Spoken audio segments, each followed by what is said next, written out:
As someone who likes my games complete, polished, and ready to party on their first pass, very little in the gaming world gets me less psyched up than early access release. Or I guess a AAA release either, if complete and polished is how we're measuring. But nevertheless, early access games are not created equal, and having now played several hours of Manor Lords, a settlement builder with some RTS and 4X elements sprinkled throughout, let me assure you that if this was the standard for every early access release, that whole business model would get a much better reputation. But before I get into why that is, allow me to briefly point you to our Patreon if you'd like to further support independent, honest indie game coverage. Your membership gets you access to our stunningly wholesome Discord community, free games depending on your membership tier, and a variety of other cool perks you don't want to miss out on. So let me not mince words here. My immediate first impression of Manor Lords was one of jaw-dropping awe. Listen, I love city builders. I don't play a lot of them recently because they are blood-sucking time vampires, and I'm trying to maintain some semblance of a life away from a computer screen. But allow me to geek out about one particular element of Manor Lords that I loved beyond what I thought my capacity to love was. And that is the sheer freedom of camera movement and level of detail maintained as you zoom in and out of your settlement. It's gonna sound like a small thing, but every one of my favorite city builders has compromised on it in some way. When you zoom into your settlement in Manor Lords, you can zoom so far in that your camera hovers just a few feet above the ground, and every single thing you see, be it dirt in a field, a stall at a market, or logs on the ground, is meticulously, gorgeously detailed.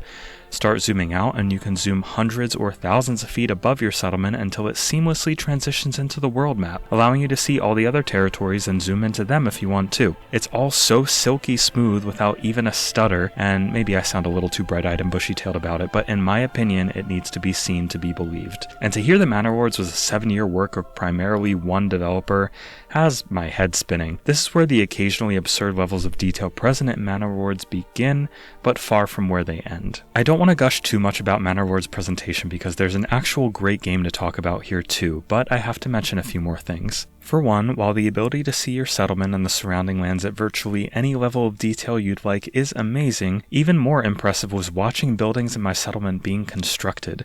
In other city or settlement builders I've played, the construction of a building generally happens in a few discrete pieces showing you a plot of land, then maybe the outline of a house with some construction equipment around it, etc. But in Manor Lords, every single building gets painstakingly constructed beam by beam in a way that I couldn't help but zoom in to watch. This is virtual architect porn, and I am absolutely here for it. Similarly, you can zoom into your farmstead to watch your farmers till the land piece by piece, preparing it for harvest. You can watch your crops grow in the summer, see snowfall build up in the winter, see market vendors selling all types of wares, and look, I know to some degree most settlement builders have features like this, but the way Manor Lords seemingly refuses to present any game mechanic without including a corresponding set of detailed assets and animations around it shows the staggering level of care present here to create an immersive world that you have full control over. Seemingly aware of how immersive and beautifully presented their game is, developer BarelyMagicMike has even included a feature allowing you to explore your settlement in third person, albeit one that's heavily caveated to be in very early development and therefore having quite a few bugs. Sound design in Manor Lords is no slouch either, by the way. While the villagers in your settlement could stand to have more than the same handful of quips, I can't count the number of times I heard, "Summer's coming soon, and with it the beating sun." Gave the old ox a handful of month-old grain. You spat it in my face and tried to guard me and your nipple. My town overall felt really alive, with ambient environmental noise punctuated by the hammering of a blacksmith or roll of an oxen cart. The music is great too, especially the title screen song, which is absolutely chef's kiss. But I suppose it's time to discuss what actually playing Manor Lords is like, and thankfully, despite its early access state, my praise is not going to stop here. Manor Lords doesn't exactly have a campaign in the traditional sense. Rather, starting a new game allows you to pick a character to lord over the settlement and tweak a few cosmetic details before jumping into a scenario. While there are 3 major scenarios present if you just want to jump in without any fiddling, the number of options available to tweak your scenario is absolutely staggering. These include aggressiveness of adversaries, assuming your scenario has any, which it doesn't have to, frequency of raider attacks, number of bandit camps initially on the map, the season you start with, the amount of supplies you start with, frequency of inclement weather, and I'm not literally going to list every single one of these out, but you get the gist. There are a lot of options to customize your scenario to be exactly the level of difficulty and complexity you'd like, adding plenty of replay value to each one. And even in their most standard, untweaked formats, each scenario is still likely going to take you several hours to complete. My personal recommendation, if you're like me and prefer to learn them mechanics with a gentler start is to begin the Rise to Prosperity scenario, which serves as a nice introduction by making growth of your settlement the ultimate goal and taking any adversaries on the map out of the picture. This allows you to get your bearings in the settlement building mechanics, which is really the core of the game and something you'll want to get very comfy with before charging into battle. Managing a self-sufficient settlement is no small task, and one further made daunting by the fact that the game's tutorials are fairly sparse. You'll get some pop-ups outlining the basics like how to place buildings, how to manage your farms and ensure crops grow steadily without reducing the soil's fertility too much, the food and firewood needs of your settlers, among other things. And while I was a bit intimidated at first, I shouldn't have been. I'll admit that it probably helps to have played a settlement builder of some sort before, but I found the menu layout in Manor Lords to be brilliantly intuitive. It's full of thoughtful quality of life features like the ability to see what all of the workers of a given building are doing at once, or seeing the number of supplies you have on either a total basis or a surplus basis, if you've committed many of those supplies to a certain construction project and only want to see what you have left over. Even the settings menu is kind of amazing, as rather than being a separate screen you have to tweak settings on, it's a sub-menu right at the bottom of the screen that shows your current frame rate and allows you to tweak settings and see their impact in real time. When you start a scenario, you'll have very little, a few tents, some basic supplies, and 5 families. Each family, for all intents and purposes, behaves as a single unit and are assigned to each job together. The number of families assigned to each job can vary depending on how much room is available, but you'll want to be careful getting too gung-ho with assigning, as any family who's not assigned to a job will assist in all the construction work. Early in the game, when you don't know what you're doing, the going can be a bit tough. Jobs will need to be done, and not enough families will be around to do all of them, resulting in a need to occasionally assign and reassign them based on how much firewood is needed, how close the harvest is, or how much construction is being done. New families will only move in if there's housing available for them and if your approval rating is high enough. So if you're not careful early on, this can result in a tricky catch-22. You won't have enough families to do all the jobs that are needed, and the families aren't happy because so much still needs to be done, but new ones won't move in to help. While it sounds dire, the overall settlement building, at least on the default difficulty, isn't aggressively difficult, at least not to the level that something like Frostpunk is at first. Give the people enough food, a market to buy it from, housing, and a church,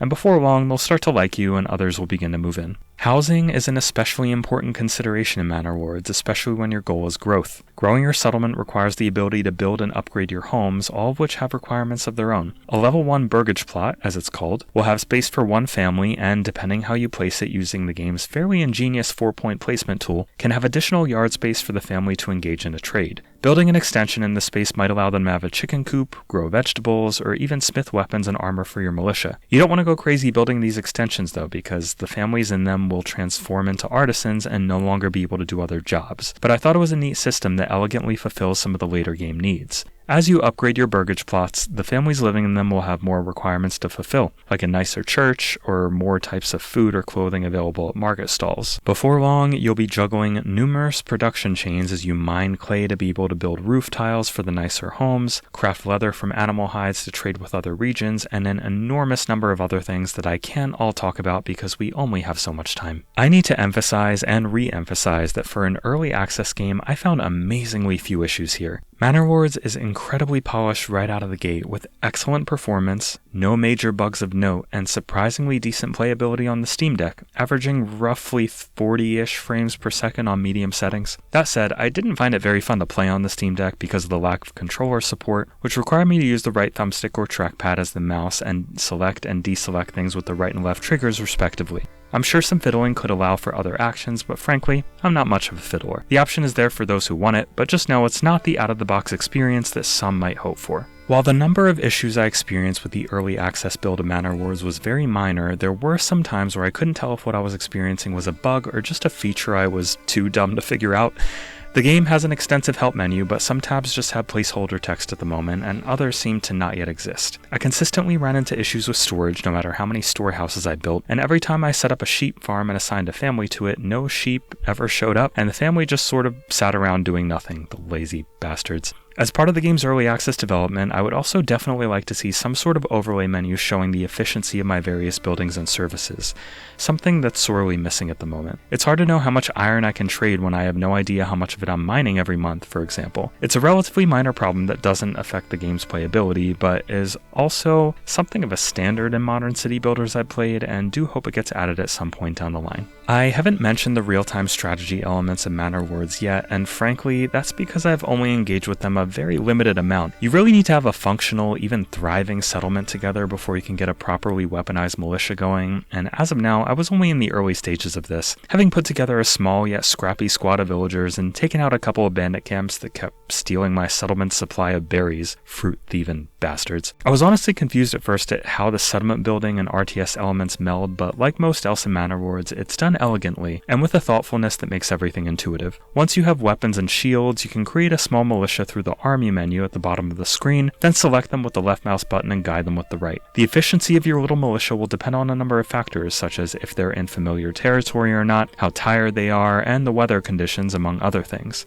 And eventually, depending on the scenario, you'll want to build up sufficient influence and manpower to lay claim to other regions on the map. I feel like there's so much to cover with Manor Lords, and as I said, we only have so much time. But if there's one thing to take away, let it be this. Manor Lords is one of the most impressive early access games I've ever played. It's extremely polished, sports an incredibly impressive presentation, has a ton to do, and revels in letting you customize your experience as much as reasonably possible. Frankly, if there weren't placeholders everywhere for features yet to be coded in, this could certainly pass as a complete, finished product for all the hours I could easily put into it. So the fact that it's only in early access right now and will develop into a bigger and better game over time makes me incredibly excited for what's to come. While nobody should come into an early access game expecting perfection, and you won't get it here either, Manor Lords is currently in a state where I would effortlessly recommend it to anybody interested, and I know for certain that I will be playing plenty of it as it continues to develop. I genuinely can't wait to see more of Manor Lords soon, and I only wish every early access release could feel this polished and full of content. So if you're even the slightest bit interested, I highly recommend you jump into Manor Lords as soon as possible. I don't think you'll regret it.